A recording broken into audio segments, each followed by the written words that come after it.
ফ্যাসিবাদের দালালদের উপদেষ্টা পরিষদে বসিয়েছে। আমরা কি এর জবাব দেব না?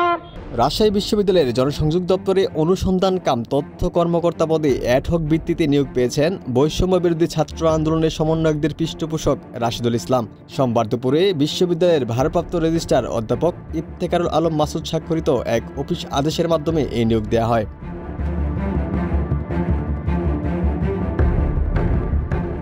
তার নিয়োগের বিষয়টি প্রকাশ্যে আসার পর সামাজিক যোগাযোগ মাধ্যমে সমালোচনা শুরু হয়। শিক্ষার্থীরা বলছেন, রাশিদুলকে কোনো কোটায় নিয়োগ দেওয়া হয়েছে কিনা তা খতিয়ে দেখতে হবে।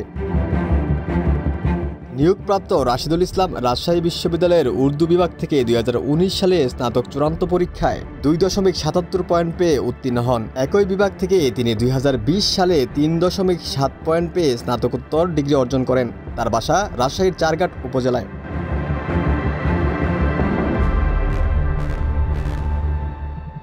গণ অভ্যুত্থান চলাকালীন রাজশাহী নগরের কোর্ট স্টেশন এলাকা থেকে আইন শৃঙ্খলা রক্ষাকারী বাহিনী পরিচয়ে সাদা পোশাকধারী কয়েকজন রাশিদুল ইসলামকে গত 29 জুলাই তুলে নিয়ে যায়।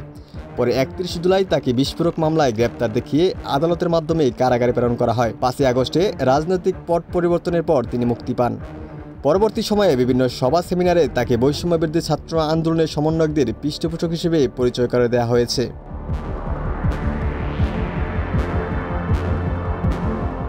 বিশ্ববিদ্যালয়ের একাধিক শিক্ষকের সঙ্গে কথা বলে জানা যায়, কোনো দপ্তরে যদি লোকবল সংকট হয় তবে সেই দপ্তর থেকে উপাচার্যের কাছে লোকবল নিয়োগের জন্য চাহিদাপত্র দেওয়া হয়। তবে নিয়োগ সার্কুলার দিতে বিলম্ব হলে উপাচার্য জরুরি ভিত্তিতে অ্যাডহক নিয়োগ দিতে পারেন। তবে অবশ্যই যোগ্য ও অভিজ্ঞ কাউকে নিয়োগ দিতে হবে।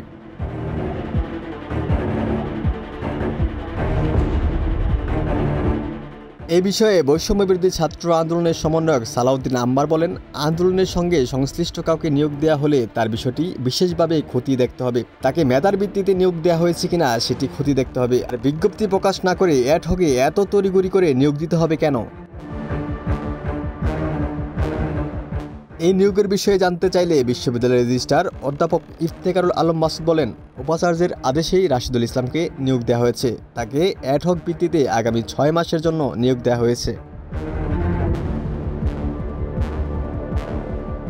রাজশাহী বিশ্ববিদ্যালয়ের উপাচার্য অধ্যাপক সালেহ হাসান নকিব বলেন, আমি বিশ্বাস করি মিডিয়ার ব্যাপারে তার যে জানা ও অভিজ্ঞতা রয়েছে সে জায়গা থেকে বিশ্ববিদ্যালয়ের অবদান রাখার সুযোগ রয়েছে।